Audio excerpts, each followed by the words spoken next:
মা কথাটি পৃথিবীর সবচেয়ে ছোট একটি শব্দ, মা, ঠিক কিনা ভাই? অথচ এই শব্দই পৃথিবীর মধুরতম শব্দ। এর চেয়ে মধুময় শব্দ, সংক্ষিপ্ত শব্দ আর নাই। আজকে আমার আলোচনাগুলো শুনবেন, যাদের মা জীবিত আছে তারা তো সৌভাগ্যবান, যাদের মা জীবিত নেই, অন্ধকার কবরে কোন হালতে আছেন, মায়ের স্নেহের কথা, আদরের কথা স্মরণ করতে থাকবেন। এবং আমরা সম্মিলিতভাবে আজকে আমরা মা বাবার জন্য আমরা বিশেষভাবে দোয়া করব ইনশাআল্লাহ। সুপ্রিয় উপস্থিতি, মায়ের অকৃত্রিম যে ভালোবাসা, এর মধ্যে কোনো দুই নম্বরই নাই। অকৃত্রিম ভালোবাসা, মায়ের যে অকৃত্রিম মহাব্বত এবং যে স্নেহ, এই ভালোবাসা এবং স্নেহের সাথে পৃথিবীতে যত সম্পর্ক আছে, অন্য কোনো সম্পর্কের কোনো কম্পেয়ার বা তুলনা চলে না। মা মাই, ঠিক কিনা ভাই? তো এখন আমরা শুনি এই যে মা দিবস, এটা কোত্থেকে এলো? পৃথিবীর সবচেয়ে মধুরতম ডাক হচ্ছে এই মা ডাক। ছোট্ট এই শব্দের অতলে লুকানো থাকে গভীর স্নেহ, মমতা আর অকৃত্রিম দরদ ও ভালোবাসা। তাই মমতাময়ী মায়ের সম্মানে প্রতি বছর মে মাসের দ্বিতীয় রোববার বিশ্ব মা দিবস, মাদার্স ডে পালন করা হয়। তবে আমাদের সকলকে এই কথা মনে রাখতে হবে, আমাদেরকে ভুলে গেলে চলবে না যে মাকে ভালোবাসা ও শ্রদ্ধা জানাতে কোনো দিন এবং সময়ের, নির্দিষ্ট কোনো দিন বা সময়ের প্রয়োজন হয় না। মায়ের প্রতি ভালোবাসা প্রতিদিনেই সন্তানের এই ভালোবাসা থাকে, এটা কোনো দিন এবং ক্ষণের বিষয় নয়। আন্তর্জাতিক এই মা দিবস থেকে এলো? আমরা যদি মানব জাতির ইতিহাস খুঁজি তাহলে দেখতে পাই যে প্রাচীন গ্রীসে মা দিবস পালন করা হলেও আধুনিককালে এর প্রবর্তন করেন এক মার্কিন নারী, একজন মার্কিন মহিলা, আজ থেকে প্রায় 100 বছর আগে। অর্থাৎ 1905 সালে যুক্তরাষ্ট্রের আনা জার্ভিস নামে এক নারী মারা গেলে তার মেয়ে আনা মারিয়া রিভস জার্ভিস মায়ের কাজকর্মগুলোকে স্মরণীয় করে রাখার জন্য তিনি সচেষ্ট হন। ওই বছরে তিনি তার প্রতিষ্ঠিত সানডে স্কুল, এতে প্রথম এই দিনটি তিনি মাতৃদিবস হিসেবে পালন করেন। চলে গেল 2 বছর। 1907 সালের এক রোববার আনা মারিয়া স্কুলের বক্তব্যে মায়ের জন্য একটি দিবসের গুরুত্ব তিনি ব্যাখ্যা করেন। চলে গেল আরও কয়েক বছর, আসলো 1914 সাল। 1914 সালের 8 মে মার্কিন কংগ্রেস মে মাসের দ্বিতীয় রোববারকে মা দিবস হিসেবে ঘোষণা করে। এভাবেই শুরু হয় মা দিবসের যাত্রা, আন্তর্জাতিক মা দিবস। এর এই ধারাবাহিকতায় আমরা দেখি যে আমেরিকার পাশাপাশি মা দিবস এখন বাংলাদেশ সহ অস্ট্রেলিয়া, ব্রাজিল, কানাডা, চীন, রাশিয়া, জার্মান সহ পৃথিবীর শতাধিক দেশে মর্যাদার সাথে এই দিবসটি পালিত হচ্ছে। মর্যাদার সাথে এই দিবস পালিত হবে, এটা আমাদের সকলেরই কামনা।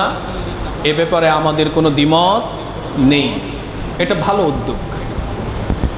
কিন্তু আজকের প্রেক্ষাপটে এই দিবসটিকে কেন্দ্র করে মা এবং বাবার প্রতি সন্তানের কর্তব্য এবং করণীয় কি, কোরআন এবং হাদিসের আলোকে এই বিষয়টি আমাদের সামনে বারংবার আলোচিত হওয়ার প্রয়োজন। এজন্যে কারণ আধুনিক সভ্যতায় ব্যক্তিকেন্দ্রিক ও স্ত্রী সন্তান কেন্দ্রিক জীবনে পিতামাতার প্রতি মানুষের অবহেলা, উদাসীনতা সীমাহীন, অথচ এই পৃথিবীতে প্রতিটি মানুষ মহান স্রষ্টার পরে তার অস্তিত্বের জন্যে মাতা পিতার নিকট চিরঋণী। ঠিক কিনা ভাই? আমরা কি এমনিতেই গাছের ফলের মতো উপর থেকে টপকে পড়েছি, হঠাৎ করে চলে এসেছি? না, আমাদের অস্তিত্বের জন্য আমরা আমাদের মা বাবার কাছে আমরা চিরঋণী। এই ঋণ অপরিশুদ্ধ, এই ঋণ পরিশোধ করার মতো নয়। কোরআন ও সুন্নাহর আলোকে পিতামাতার আনুগত্য ও খিদমত অন্যতম একটি শ্রেষ্ঠ ফরজে আইন ইবাদত। মাতা পিতার প্রতি আনুগত্য, মাতা পিতার খেদমত, এটা নামাজ, রোজা, হজ, যাকাতের মতো একটি অন্যতম ফরজে আইন ইবাদত সন্তানের উপরে। সুবহানাল্লাহ বলেন। কারণ আল্লাহ তাআলা কোরআনে কারীমে তিনি আমাদেরকে এ ব্যাপারে দৃষ্টি আকর্ষণ করেছেন। পবিত্র কোরআনে পিতামাতার সাথে উৎকৃষ্ট আচরণের, শ্রদ্ধা এবং সদ্ব্যবহারের কঠোর নির্দেশ দিয়েছেন মহান আল্লাহ রাব্বুল আলামিন সূরাতুল ইসরার 23 এবং 24 নম্বর আয়াতে। আল্লাহ পাক কি বলছেন? গভীর মনোযোগ দিয়ে শুনেন। আল্লাহ পাক বলছেন, ওয়াকাদা রাব্বুকা আল্লা তা'বুদু ইল্লা ইয়্যাহু ওয়া বিল ওয়ালিদাইনি ইহসানা।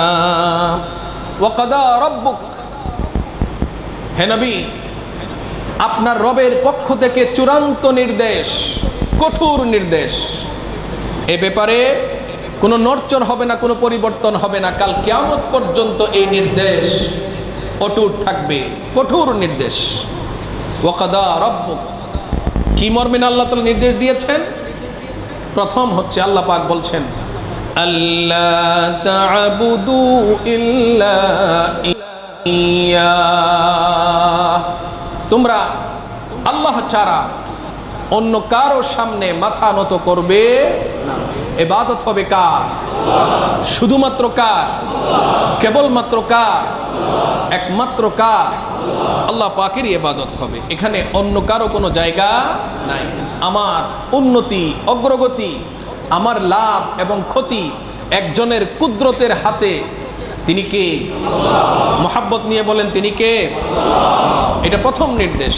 আল্লাহ ছাড়া অন্য কারো ইবাদত করা যাবে। দ্বিতীয় নির্দেশ হলো ওয়া বিল ওয়ালিদাইনি ইহসানা, মাতা পিতার খিদমত করবে, মাতা পিতার প্রতি সদ্ব্যবহার করবে। নির্দেশ কার? কোনো নড়চড় হবে না, কিয়ামত পর্যন্ত কঠোর নির্দেশ, মাতা পিতার প্রতি সদ্ব্যবহার করবে। এখন আল্লাহ তাআলা আমাদেরকে স্মরণ করাচ্ছেন, মাতা পিতাকে যৌবনে দেখেছো একরকম, কিন্তু বার্ধক্যকালে তারা যখন দুইজনেই বৃদ্ধ হয়ে যাবে তখন তোমাদের করণীয় কি? আল্লাহ পাক বলছেন, ইম্মা ইয়াবলুগান্না ইনদাকাল কিবারা আহাদুহুমা আও কিলাহুমা ফালা তাকুল লাহুমা উফ ওয়ালা তানহারহুমা وَقُلْ لَهُمَا قَوْلًا كَرِيمًا। আল্লাহু আকবার বলেন। আল্লাহ পাক বলছেন, তোমার মা এবং বাবা উভয়ই যদি বার্ধক্যকালে যদি উপনীত হয় তোমার কাছে, অথবা দুইজনের একজন মারা গেছে আর একজন আছে, বার্ধক্যকালে তারা যদি তোমাদের কাছে থাকে, তবে কি করবা? বৃদ্ধাশ্রমে পাঠিয়ে দিবা? না। ঘর থেকে বের করে দিবা? না। আল্লাহ পাক বলছেন, আল্লাহ তাআলা এখানে দুইটা নির্দেশ দিয়েছেন, দুইটা নিষেধাজ্ঞা এখানে এসেছে। আল্লাহ তাআলা বলছেন, ফালা তাকুল লাহুমা উফ, মা বাবার সামনে উফ শব্দটা পর্যন্ত উচ্চারণ করা যাবে না। ব্যাখ্যা আমি বলতেছি। দ্বিতীয় নিষেধাজ্ঞা হলো ওয়ালা তানহারহুমা, তাদেরকে ধমকের সুরে কথা বলা যাবে না। তিন নম্বর নির্দেশ হলো وَقُلْ لَهُمَا قَوْلًا كَرِيمًا, তাদের সাথে কথা বলবে ভদ্রতার সাথে, নরম সুরে তাদের সাথে কথা বলবে। এরপরে নির্দেশ হলো وَاخْفِضْ لَهُمَا جَنَاحَ الذُّلِّ مِنَ الرَّحْمَةِ وَقُلْ رَبِّ ارْحَمْهُمَا كَمَا رَبَّيَانِي صَغِيرًا। এরপরে নির্দেশ হলো, আল্লাহ তাআলা বলছেন, মাতা পিতার সামনে তুমি অত্যন্ত নম্রতার সাথে, ভদ্রতার সাথে, বিনয়ের সাথে তুমি তাদের সামনে উপস্থিত হবে, অহংকারের সাথে নয়। তুমি বড় অফিসার, তুমি বড় ডাক্তার, তুমি বড় ইঞ্জিনিয়ার, তুমি বড় আলেম, মা বাবার সামনে এই পরিচয় চলবে না। অত্যন্ত নরম ভদ্রতার সাথে ছোট হয়ে একজন কৃতদাস যেমন তার মনিবের সামনে উপস্থিত হয়, এরকমভাবে তুমি উপস্থিত হবে। আর প্রতিদিন প্রতি ওয়াক্ত নামাজের পরে মা বাবার জন্য অন্তত দোয়া করবে। এই দোয়া আল্লাহ তাআলা কোরআনের ভাষায় আমাদেরকে শিক্ষা দিয়েছেন। আমার সাথে পড়ুন, রব্বিরহামহুমা কামা রব্বায়ানি সগীরা। প্রিয় ভাইয়েরা আমার, এই আয়াতের ব্যাখ্যায় যাওয়ার আগে আমাদেরকে কিছু বাস্তবতা এবং কিছু বিষয় সামনে রাখতে হবে। তা হলো, আমরা তো কোরআন এবং হাদিসের আলোকে মা বাবা সম্পর্কে বলবো, বিশেষ করে মায়ের কি ভূমিকা, আজকে এটা নিয়েই কথা বেশি বলবো। পৃথিবীর অন্যান্য মানুষেরা, অন্যান্য জাতিগোষ্ঠীর মানুষেরাও তাদের মা সম্পর্কে তাদের মনের অনুভূতি ব্যক্ত করেছেন। আমেরিকার সাবেক প্রেসিডেন্ট, মডার্ন ডেমোক্রেসির জনক আব্রাহাম লিঙ্কন, নাম শুনছেন না?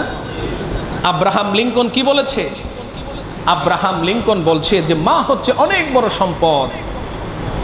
আব্রাহাম লিঙ্কন বলছে, যার মা আছে সে কখনোই গরিব নয়। মা আছে মানে আপনি ধনী, মা আছে আপনি ধনী। এই কথাটা বলবো পরে কেন? পৃথিবীতে যার মা নাই, বেঁচে নাই, সেই বুঝে আসলে মায়ের কদর, ঠিক কিনা? থাকতে আমরা মাকে বুঝি নাই, এটাই বাস্তব। মাকে ভালোবাসো, তুমি দুনিয়া এবং আখিরাতে, ইহকালে এবং পরকালে তুমি সুখী হবে। কেন? কারণ হাদিসের ভাষায় আল্লাহ তাআলা তিনজন ব্যক্তির হাতকে তিনি ফিরিয়ে দেন না, খালি হাতে ফিরিয়ে দেন না। মাজলুম যখন জুলুমে অত্যাচারিত হয়ে যখন আল্লাহ তাআলার কাছে দোয়া করে, তখন আল্লাহ তাআলা এই মাজলুমের দোয়াকে ফিরিয়ে দেন না। মাজলুমের দোয়া আল্লাহ তাআলা ফিরিয়ে দেন না। এই জন্য মাজলুমের দোয়া থেকে সাবধান, তার দোয়া ডাইরেক্ট কবুল হয়ে যায়। নাম্বার 2 হচ্ছে মুসাফিরের দোয়া। কার দোয়া? মুসাফিরের দোয়া আল্লাহ তাআলা ফিরিয়ে দেন না। নাম্বার 3 হচ্ছে মা বাবার দোয়া।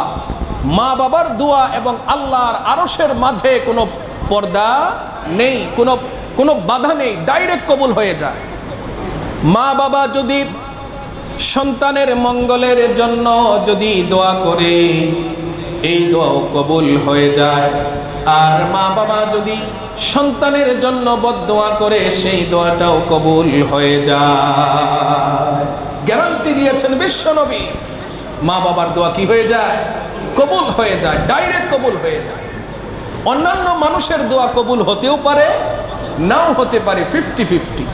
এমনকি 40 জন আল্লাহওয়ালা মানুষ, আল্লাহর ওলি যদি আপনার জন্য একত্রিত হয়ে দোয়া করে, কবুল হতেও পারে, নাও হতে পারে, সম্ভাবনা আছে এমন। কিন্তু মা যদি আপনার জন্য দোয়া করে, বাবা যদি আপনার জন্য দোয়া করে, সেই দোয়া আল্লাহ তাআলা ফিরিয়ে দিবে না। কিন্তু আমরা ঘরে মা আছে, বাবা আছে, অসুস্থ, অসহায়, তাদের দিকে আমাদের খেয়াল নাই। আমরা বড় বড় উপহার নিয়ে, বড় বড় সিন্নি নিয়ে আমরা বিভিন্ন মাজারে যাই, আমরা বিভিন্ন বাবার কাছে যাই। কিন্তু হায়রে মানুষ, আফসোস, দোয়া কবুলের গ্যারান্টি যেখানে রয়েছে আমরা সেখানে যাচ্ছি না।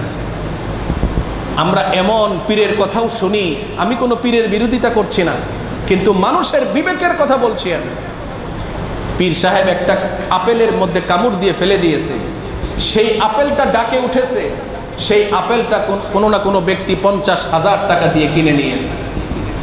আপনি বলেন ওই পীর সাহেবের দোয়া কবুল হবে কোরআন এবং হাদিসে কোথাও আছে? নাই। কিন্তু মায়ের দোয়া, বাবার দোয়া কবুল হবে গ্যারান্টি দিয়েছেন বিশ্বনবী মুহাম্মদুর রাসূলুল্লাহ সাল্লাল্লাহু আলাইহি ওয়াসাল্লাম। প্রিয় ভাইয়েরা আমার, এজন্যই মাকে ভালোবাসলে, শ্রদ্ধা করলে, সেবা করলে, খেদমত করলে দুনিয়া এবং আখিরাতে সৌভাগ্য ঢেলে দিবেন কে? আল্লাহ পাক। প্রিয় ভাইয়েরা আমার, বিভিন্ন মনীষীদের কথা, বিভিন্ন মানুষের কথা আমরা শুনেছি, অনেক কথা আছে, সেগুলো বলার সময় নেই। আসুন আমরা মানবতার বন্ধু বিশ্বনবী মুহাম্মদুর রাসূলুল্লাহ সাল্লাল্লাহু আলাইহি ওয়াসাল্লাম তিনি মা বাবার কথা কি বলেছেন। আল্লাহর নবী, মানবতার বন্ধু বিশ্বনবী মুহাম্মদুর রাসূলুল্লাহ সাল্লাল্লাহু আলাইহি ওয়াসাল্লাম তিনি একবার জুমার দিনে তিনি যখন মেহরাবে আরোহণ করছিলেন, প্রথম সিঁড়িতে পা রেখে তিনি বললেন আমিন। প্রথম সিঁড়িতে পা রেখে বললেন আমিন। দ্বিতীয় সিঁড়িতে পা রেখে বললেন আমিন। তৃতীয় সিঁড়িতে তিনি পা রেখে বললেন আমিন। নামাজ শেষে সাহাবায়ে কেরাম ধরলেন, ইয়া রাসূলুল্লাহ, এর আগে কখনো আপনাকে এভাবে আমরা আমিন বলতে শুনি নাই, কি কারণে আপনি তিনবার আমিন বললেন? যদি আমাদের সামনে ব্যাখ্যা করতেন। আল্লাহর নবী বললেন, আমার সাহাবীরা শোনো, আমি যখন প্রথম সিঁড়িতে পা রাখছিলাম তখনই জিবরিল এসে 3টা দোয়া করেছে। ফেরেশতাদের সর্দার জিবরিল দোয়া করেছে, নবীদের সর্দার আমি মুহাম্মদুর রাসূলুল্লাহ সাল্লাল্লাহু আলাইহি ওয়াসাল্লাম আমিন বলেছি। দোয়া কবুল হওয়ার ব্যাপারে কোনো সন্দেহ নাই। জিবরিল প্রথমে এসে বলেছে, রাসূলুল্লাহ, যে ব্যক্তি মাহে রমজান পেল অথচ মাহে রমজানে ইবাদত বন্দিগি করে নিজের গুনাহগুলোকে ক্ষমা করাইতে পারল না, ওই ব্যক্তি ধ্বংস হোক। আল্লাহর নবী বললেন, আমি বললাম আমিন। দোয়া কবুল হয়েছে কিনা? কবুল হয়ে গিয়েছে। দ্বিতীয় সিঁড়িতে পা যখন রাখলাম তখন ফেরেশতা জিবরিল বললেন, ইয়া হাবিবাল্লাহ, আপনার মধুরতম নাম মুহাম্মদ সাল্লাল্লাহু আলাইহি ওয়াসাল্লাম, এই নামটি যে ব্যক্তি শুনলো, শোনার সাথে সাথে সাল্লাল্লাহু আলাইহি ওয়াসাল্লাম পড়লো না, দরুদ পড়লো না, ওই ব্যক্তি ধ্বংস হোক। আল্লাহর নবী বললেন আমিন। দোয়া কবুল হয়েছে কিনা? আমি যখন তৃতীয় সিঁড়িতে পা রাখলাম তখন বললাম আমিন, কারণ ফেরেশতা জিবরিল আমাকে বলল, ইয়া হাবিবাল্লাহ, ইয়া রাসূলুল্লাহ, যে ব্যক্তি তার মা বাবাকে বৃদ্ধকালে তার কাছে পাইল অথবা দুইজনের একজনকে পাইল, কিন্তু তাদের সেবা করে, তাদের প্রতি সদাচরণ করে, তাদের সাথে সুন্দর সম্পর্ক বজায় রেখে জান্নাতের পথকে সুগম করতে পারল না, ওই ব্যক্তি ধ্বংস হোক। আমি নবী বললাম আমিন। দোয়া কবুল হয়েছে কিনা? সুতরাং মাতা পিতাকে আমরা পাওয়ার পরে যদি সেবা যত্ন করে, তাদের প্রতি সদ্ব্যবহার করে, তাদের হক আদায় করে যদি আমরা জান্নাতের পথটাকে সুগম করতে না পারি, তাহলে আমরা নিশ্চিত ধ্বংস হব। দোয়া করেছেন কে? ফেরেশতা জিবরিল। আমিন বলেছেন কে? বিশ্বনবী মুহাম্মদুর রাসূলুল্লাহ সাল্লাল্লাহু আলাইহি ওয়াসাল্লাম।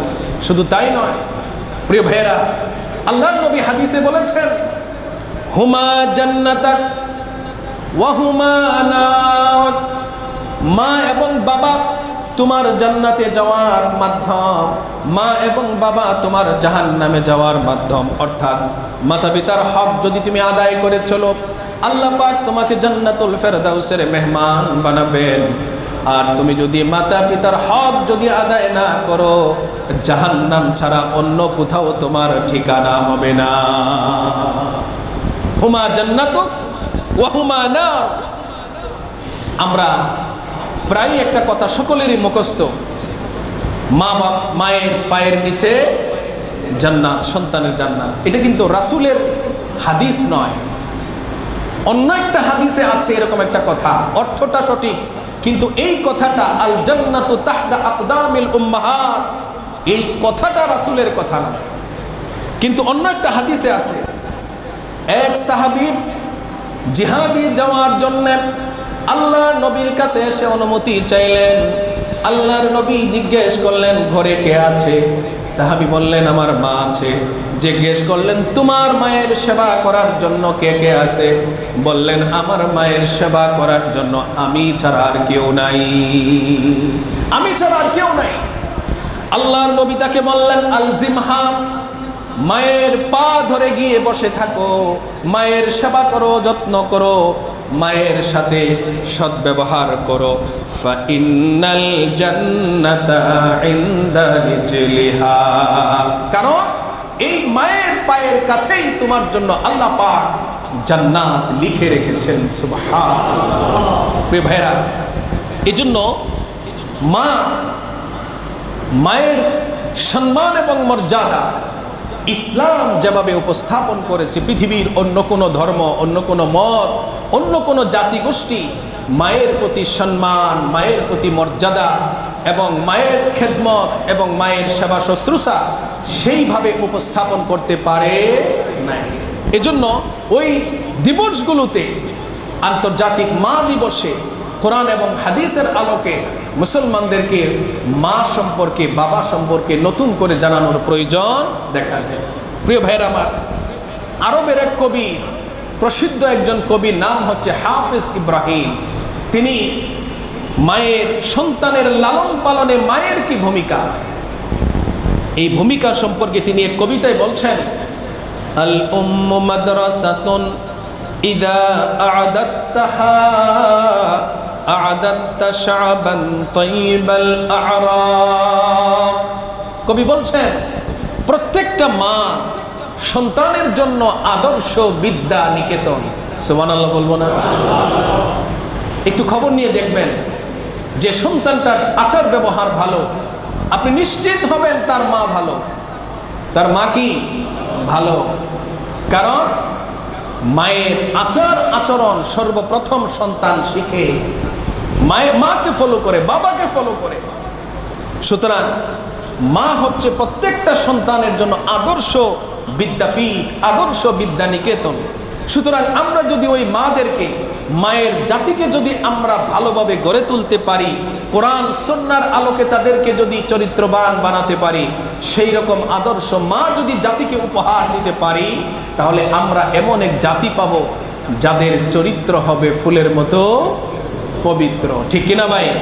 এটা তখন স্লোগান দেওয়া লাগবে না নির্বাচনের আগে, অমুকের চরিত্র ফুলের মতো পবিত্র, স্লোগান দেওয়া লাগবে না।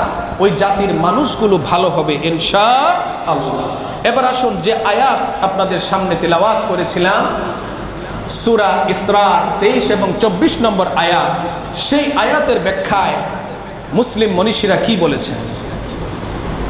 রাসূল করিম সাল্লাল্লাহু আলাইহি ওয়াসাল্লামের বিশিষ্ট সাহাবী আব্দুল্লাহ ইবনে আব্বাস, মুসলিম মিল্লাতের পণ্ডিত ব্যক্তি, তিনি সূরা ইসরার সেই 23 এবং 24 নম্বর আয়াতের ব্যাখ্যায় বলছেন যে আল্লাহ পাক সেখানে মাতা পিতার প্রতি সদ্ব্যবহারের, খিদমতের আল্লাহ তাআলা সরাসরি নির্দেশ দিয়েছেন।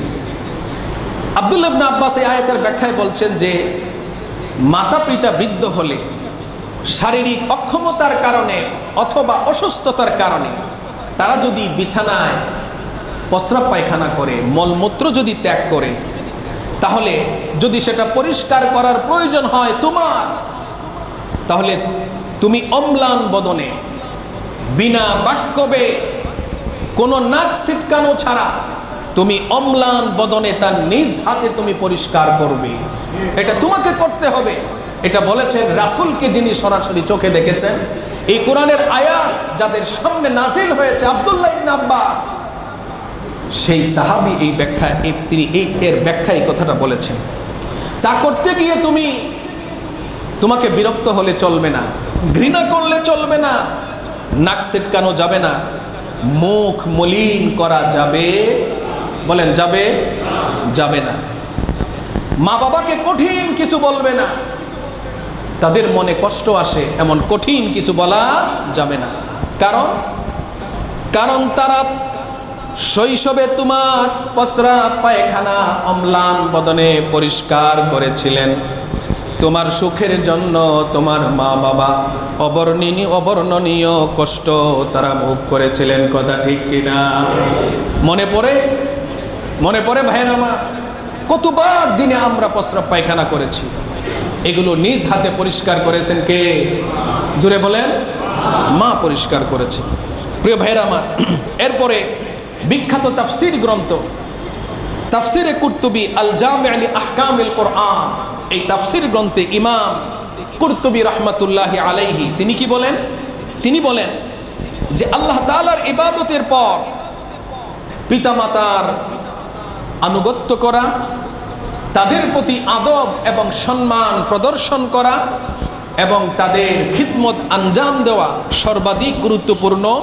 এবং আল্লাহর প্রতি কৃতজ্ঞ হওয়ার সাথে সাথে মাতা পিতার প্রতি কৃতজ্ঞ হওয়া, তাদের শুকরিয়া আদায় করা, এটা ওয়াজিব। সূরা লুকমানে আল্লাহ তাআলা সেদিকে আমাদেরকে ইঙ্গিত দিয়ে নির্দেশ দিয়েছেন। আমরা যদি আল্লাহ পাকের প্রতি কৃতজ্ঞ হই, আল্লাহ পাকের শুকরিয়া যদি আদায় করি, তাহলে এর সাথে সাথে আমাদেরকে মা বাবার শুকরিয়া আদায় করতে হবে। নির্দেশ কার? আল্লাহ পাকের। আল্লাহ পাক বলছেন আনিশকুরলি ওয়ালিওয়ালিদাইক, সূরা লুকমানের 14 নম্বর আয়াতে আল্লাহ পাক এই নির্দেশ আমাদেরকে দিয়েছেন যে হে বান্দারা, আমি আল্লাহ পাকের শুকরিয়া আদায় করবে। কেন? কারণ সৃষ্টিকর্তা হিসেবে আল্লাহ পাকের সাথে যেমন কোনো শরীক নাই। আমাদের স্রষ্টাকে, কথা জুড়ে বলেন, আমাদের স্রষ্টাকে আল্লাহ পাক। আমাদের সৃষ্টিতে আল্লাহ পাকের সাথে অন্য কোনো ইলাহ ছিল? অন্য কোনো স্রষ্টা ছিল না। সৃষ্টিকর্তা হিসেবে যেমন আল্লাহর কোনো শরীক নেই, অনুরূপভাবে জন্মদাতা হিসেবে মাতা পিতারও কোনো শরীক নেই। কথা ঠিক কিনা ভাই? এই জন্য এই আলোচ্য আয়াতগুলোতে আল্লাহ পাক পিতামাতা যখন বার্ধক্যে উপনীত হবে, তখন তাদের ব্যাপারে আল্লাহ তাআলা আমাদেরকে 5টা আদেশ দান করেছেন। কয়টা আদেশ? 5টা। মাতা পিতা যখন বার্ধক্যে আমাদের সামনে থাকবে, তখন তাদের প্রতি আমাদের করণীয় কি? আল্লাহ তাআলা এই দুটো আয়াতের মধ্যে আমাদেরকে 5টা নির্দেশ দান করেছেন। কয়টা নির্দেশ বলেন তো? 5টা। 1 নম্বর হচ্ছে আল্লাহ তাআলা বলছেন যে ফালা তাকুল লাহুমা উফ, তাদেরকে শব্দটাও বলা যাবে না। অর্থাৎ এখানে শব্দটি দ্বারা এমন শব্দ বোঝানো হয়েছে যার দ্বারা বিরক্তি প্রকাশ পায়। মা ডাকতেছে, বাবা ডাকতেছে, আপনাকে ডাকছে কোনো প্রয়োজনে, কিন্তু আপনি কোনো না কোনো কাজে ব্যস্ত আছেন। আপনি তাদের সামনে গিয়ে বললেন যে ডাকার বুঝি তোমরা আর কোনো সময় পাও না, খামাখা শুধু ডাকো, বুঝো না আমি ব্যস্ত আছি? বলা যাবে? কথা বলে না, বলা যাবে? তাদের সামনে বিরক্তি প্রকাশ করে তুমি কি করো এগুলো কি বলা যাবে?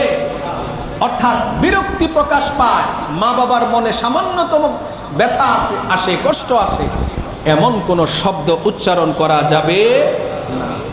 এমনকি মা বাবার সামনে আপনি কোনো কষ্টে আছেন, আপনি মা বাবার সামনে বিরক্তিবোধক দীর্ঘশ্বাস নিক্ষেপ করা, দীর্ঘশ্বাস ছাড়া, এটাও এই উফ শব্দের অন্তর্ভুক্ত। এটা করা যাবে না। আপনি যতটা না ব্যথিত হয়েছেন, কষ্ট পেয়েছেন, আপনার কষ্টে তার চেয়ে বেশি কষ্ট পাবে কে? মা এবং বাবা। মোট কথা, যে কথায় পিতামাতার সামান্যতম কষ্ট হয় তাও বলা যাবে না। দ্বিতীয়ত আল্লাহ বলছেন ওয়ালা তানহারহুমা, মা বাবাকে ধমক দিয়ে কথা বলা যাবে না। আমরা অনেক সময় আমাদের পার্সোনাল রুমে মা চলে আসলে, বাবা চলে আসলে আমরা ধমক দিয়ে তাদেরকে পাঠিয়ে দিই, যাও তোমাদের রুমে যাও,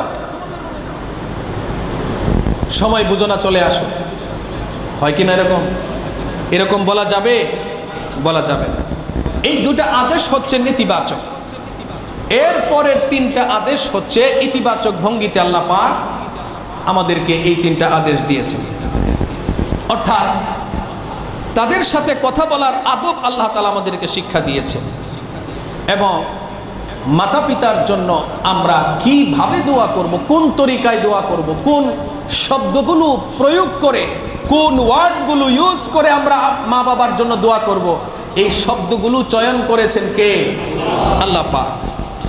তো পরের তিনটি নির্দেশ হচ্ছে ইতিবাচক। প্রথম নম্বর হচ্ছে আল্লাহ পাক বলছেন উফ শব্দ বলা যাবে না, ধমকের স্বরে কথা বলা যাবে না। মা বাবার সাথে যদি কথা বলতে হয় তাহলে বলবে ওয়াকুল লাহুমা কাওলান কারীমা, তাদের সাথে সম্প্রীতি ও ভালোবাসা নিয়ে নম্র স্বরে কথা বলবে। ঠিক কিনা ভাই? এই প্রসঙ্গে হযরত সাঈদ ইবনে মুসাইয়িব রাহমাতুল্লাহি আলাইহি বলেন যে বিষয়টা বোঝার জন্য একটা উদাহরণ তিনি দিয়েছেন। কোন কৃতদাস তার রূঢ় চরিত্রের অধিকারী মালিকের সামনে যেরকম বিনয়ের সাথে, নম্রতার সাথে, ভদ্রভাবে গিয়ে কথা বলে, মা বাবা যদি কর্কশ হয়, তুমি মা বাবার সামনে কোনো সিন ক্রিয়েট করতে পারবে না। মা বাবার সামনে তুমি যে সেই ছোট্ট খোকা ছিলে, তোমাকে সেভাবেই কি করতে হবে? সামনে আসতে হবে। একটা জিনিস মনে রাখতে হবে, পৃথিবীর অনেক কিছুই বদলাতে পারে, দুনিয়ার সব কিছুই বদলাতে পারে, সম্ভব, কিন্তু একটা জিনিস বদলায় না, সেটা হচ্ছে মায়ের ভালোবাসা। সেটা কখনো বদলায় না। একবার একজন সন্তান, মায়ের একজন ছেলে বড় হয়ে গিয়েছে, বিয়ে করেছে, তার বাচ্চাও হয়ে গিয়েছে। এখন গ্রামের ঘরের টিনের চাল, দ্বিপ্রহরের রৌদ্রে ওই টিনের চালে কি যেন করার জন্য তিনি চালে উঠেছেন। মা ঘর থেকে দৌড় দিয়ে বের হয়ে আসলেন, বাবারে এই প্রচণ্ড রোদের মধ্যে তুমি কেন গেলে? কাজটা বিকালে করো বা কাজটা তুমি সকালে করতে, তুমি তাড়াতাড়ি নেমে আসো। তো সন্তান বলতেছে, মা তুমি বিরক্ত করো না তো, তুমি যাও, আমার কষ্ট হচ্ছে না, তুমি বুঝবা না এগুলো। মা তাকে বোঝানোর জন্য কি করলেন? তার যে ছোট্ট শিশু যেটা ঘরে ঘুমিয়েছিল, সেই শিশুটাকে দোলনা থেকে এনে একটা কাপড় বিছিয়ে সেই মাটিতে রৌদ্রের মধ্যে রেখে দিলেন। রেখে দিয়ে বললেন যে এখন দেখো কি হচ্ছে। চাল থেকে তিনি দেখলেন যে সন্তানটাকে এনে রৌদ্রে রাখা হয়েছে। তখন সেখান থেকে চিল্লাচিল্লি শুরু করে তিনি নেমে গেলেন, আরে মা তুমি এটা কি করছো? আমার সন্তানের গায়ে তো রোদ লাগতেছে। তো মা বলছে, তোমার সন্তানের প্রতি তোমার যেমন দয়া এবং মায়া, ঠিক তোমার প্রতিও আমার তেমনি দয়া এবং মায়া। তুমি বড় হয়েছো, কিন্তু আমার কাছে তুমি বড় হও নাই। পৃথিবীর সব কিছুই বদলাতে পারে, কিন্তু মায়ের ভালোবাসা বদলাতে পারে না। প্রিয় ভাইয়েরা আমার, এই যে আমরা তাদের সামনে নিজেকে অক্ষম এবং হেয়, অত্যন্ত ছোট এবং নগণ্য করে আমরা নিজেকে পেশ করব। আমি ডাক্তার, আমি ইঞ্জিনিয়ার, আমি একজন বড় অফিসার, আমি এখন বড় হয়ে গিয়েছি, দাড়ি পেকে গিয়েছে। কিন্তু না, আপনার চুল দাড়ি পেকে গেলেও আপনি কিন্তু আপনার মায়ের কাছে সেই নাম ধরে ডাকার মতো মানুষ। ঠিক কিনা ভাই? এখন মনে পড়ে খুব যে পৃথিবীতে দুইজন মানুষ ছিলেন, নাম ধরে ডাকতেন, কিন্তু আজকে নাই। আজকে কেউ নাম ধরে ডাকে না। ঠিক না ভাই? মনে পড়ে কি না? এই নাম ধরে ডাকা, এটা একমাত্র মায়ের মুখে, বাবার মুখে যে সুন্দর, যে আদরের হয়, এটা এখন এই ডাক হারিয়ে গিয়েছে। এই ডাক আর শুনবো না। প্রিয় ভাইরা, মা বাবার সামনে নিজেকে অত্যন্ত ছোট করে, নগণ্য করে পেশ করতে হবে। এখানে আমি বড় এই পরিচয় দেওয়া যাবে না। আন্তরিকতা, মমতা এবং সম্মানের ভিত্তিতে মাতা পিতার সামনে আসতে হবে। 3 নম্বর নির্দেশ হলো যে মাতা পিতা জীবিত থাকুক অথবা মাতা পিতা দুনিয়া থেকে চলে যান, তাদের জন্যে আল্লাহ তাআলা দোয়া করার নির্দেশ দিয়েছেন। আল্লাহ রাব্বুল আলামিন এই দোয়াটা বলতে পারতেন যে তুমি তোমার মতো করে দোয়া করো, কিন্তু কোরআনে কারিমে যেখানে একটা নুকতা অতিরিক্ত নাই, আল্লাহ তাআলা সেখানে আমাদেরকে লম্বা একটা দোয়া শিখিয়ে দিলেন। কি দোয়াটা? রব্বিরহামহুমা কামা রব্বায়ানি সগীরা। রব্বিরহামহুমা, হে আমার রব, আমার মাতা পিতার উপরে তুমি ঠিক তদ্রূপ দয়া করো, মায়া করো, স্নেহ করো, তুমি রহম করো, যেভাবে তারা ছোটবেলায় আমার উপরে দয়া করেছে, মায়া করেছে, স্নেহ করেছে। মা খেতে বসেছে, অনেক কাজ করে, পরন্ত বেলায় মা খেতে বসেছে বাচ্চাকে কোলে নিয়ে, একদিকে বাচ্চা দুধ পান করছে আর একদিকে মা খাবার খাচ্ছে। এমন সময় দেখা গেল অনেক বাচ্চা প্রস্রাব করে দিয়েছে বা পায়খানা করে দিয়েছে। মা কি তখন ধরে ঢিল মেরেছেন? না, আদর করে আলাদা করে সেই প্রস্রাব পায়খানা পরিষ্কার করে কপালে একটা চুমু দিয়ে আবার তিনি খেতে বসেছেন। হয় কিনা এরকম ভাই? প্রিয় ভাইয়ের আমার, একটু স্মরণ করেন মা বাবা আমাদের জন্য কি করেছে।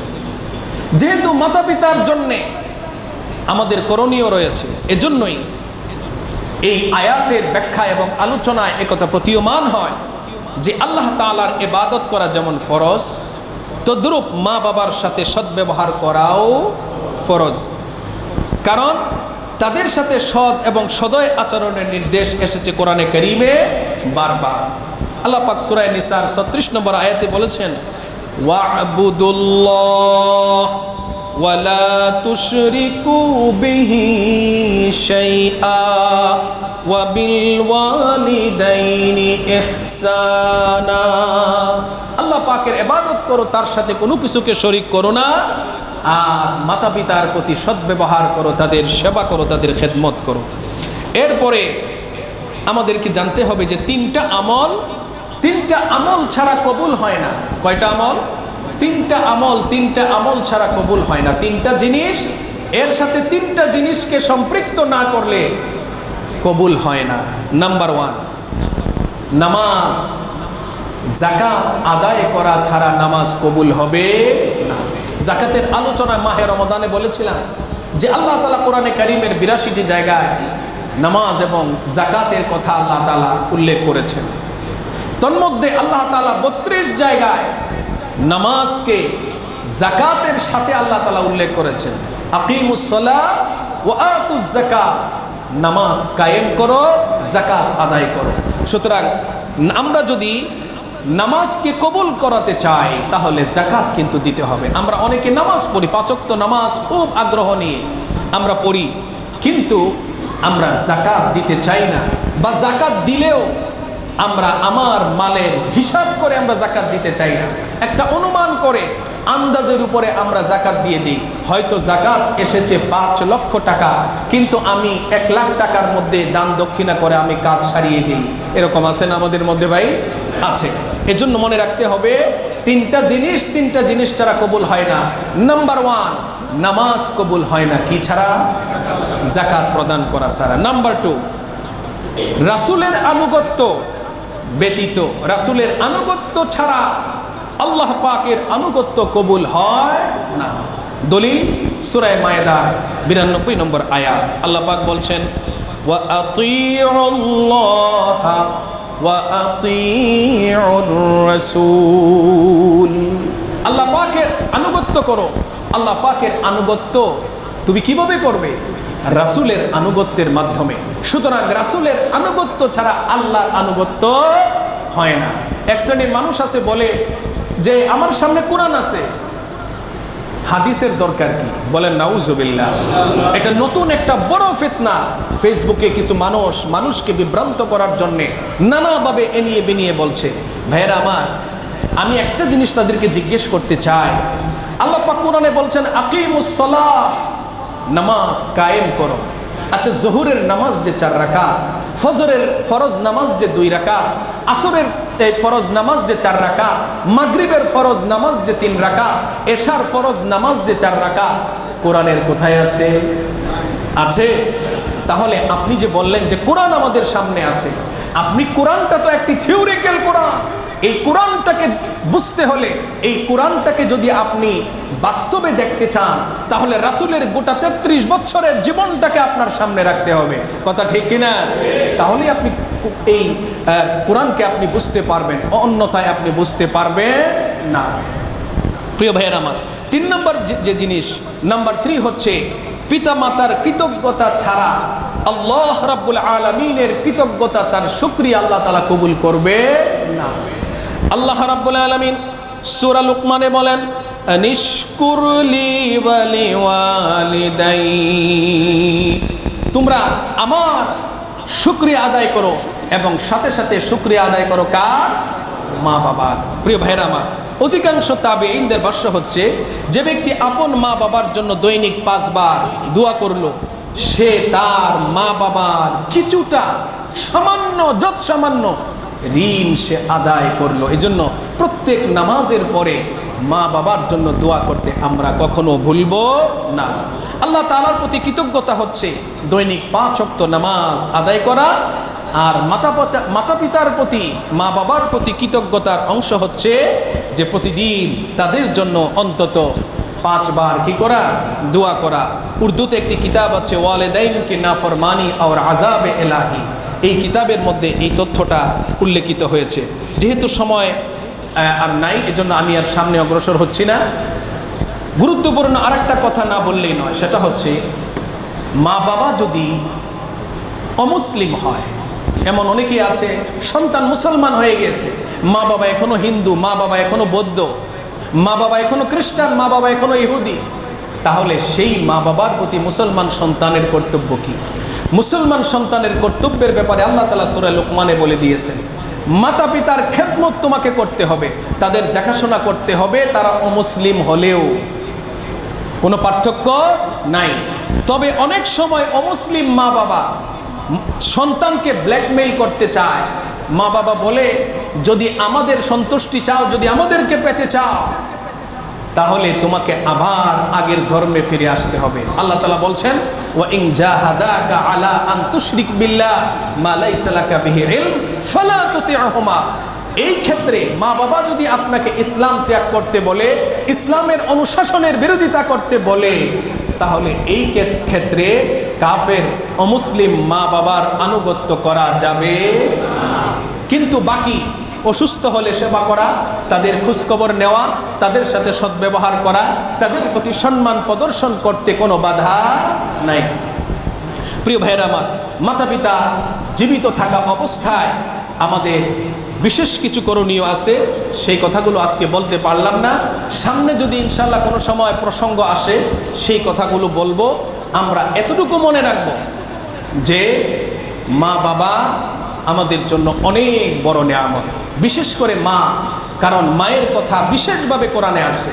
আল্লাহ পাক বলছে, তোমার মা কষ্টের পর কষ্ট করে তোমাকে গর্ভে ধারণ করেছে, তোমার মা পূর্ণ 2 বছর তোমাকে বুকের দুধ পান করিয়েছে, এরপরে এই পৃথিবীর আলো বাতাসে তোমাকে চলার মতো একটি যোগ্য মানুষ করে তুলেছে তোমার মা। এক্ষেত্রে মায়ের ভূমিকা অনেক বেশি। এজন্য হাদিসে মায়ের প্রতি সম্মান এবং শ্রদ্ধা এবং ভক্তির কথা আসছে কয়বার? 3 বার। মায়ের সেবার কথা আসছে 3 বার, বাবার কথা আসছে 1 বার। প্রত্যেকের নিজ নিজ স্থানে সম্মানিত। আল্লাহ পাক প্রত্যেকটি মা বাবার প্রতি তার সন্তান যেন অনুগত হয় শ্রদ্ধার সাথে, ভালোবাসার সাথে, এবং চূড়ান্ত পর্যায়ে খেদমত যেন প্রত্যেকটা সন্তান তার মা বাবাকে করতে পারে। আল্লাহ পাক সেই তৌফিক আমাদেরকে নায়াত করুন। ওয়া আখিরু দাওয়ানা আলহামদুলিল্লাহি রাব্বিল আলামিন।